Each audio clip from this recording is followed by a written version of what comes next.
Hi guys, I'm Alan Lapus, your tour guide for today. So first, let me tell you the protocols.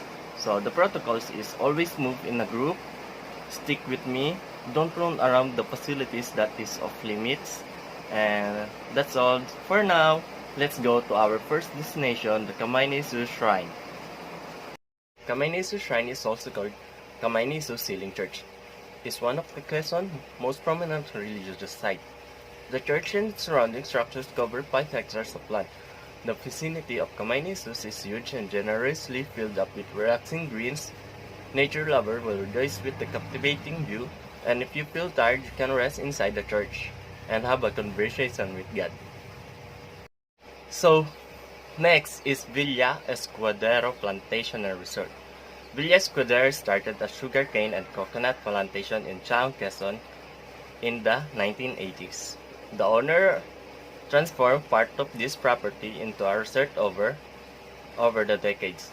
Villa Escudero has become a go-to spot for tourists who would like to understand and experience Filipino culture and heritage. So our next destination is Minor Basilica of St. Michael and the Archangel.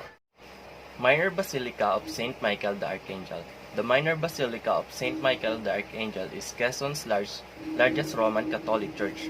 Located in Tayabas City, this church original structure was built in 1585.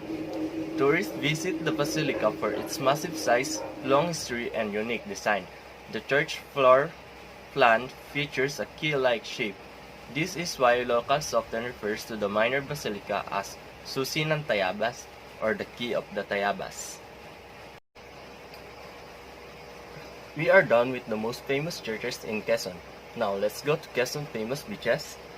First is Balisan Island. Balisan Island Club, the Alpaland Corporation flagship project, is a 500 tropical island paradise with pristine white sand beaches situated with the eastern coast of Luzon in the Philippines. Alpaland Balisan Island Club is your exclusive private leisure getaway for generations to come. Balisan Island Club provides villas and facilities built according to some of the world's famous desirable destinations. Balisan is home to 7 villages: Balisan, Bali, Phuket, Mykonos, St. Tropez, Costa del Sol, and Tuscany, with its main clubhouse and state-of-the-art wellness center. Furthermore, every village really recreates everything from architecture, interior design, landscape, and food. Next is Salibungot Beach. Jumalig is an island municipality enveloped by quaintness and simplicity, situated in Lamon Bay, and facing the vast Pacific Ocean. It is the furthest and easternmost island in the Polio Group. Strange as it sounds, the town's name is pronounced as Humalik, from the Tagalog word humalik, or kiss, which is said to be derived from the local folktale, a love story legend. But Jumalig's strangeness is not only on its name but also on its feature. The island is surrounded with unique golden shores of bead-like sand and beautiful turquoise water. The island premier beach is named Salibungot in the western coastal village of Burungawan. It is long coastline of golden sand, uniquely dotted with ago trees and sandbar on and during low tide.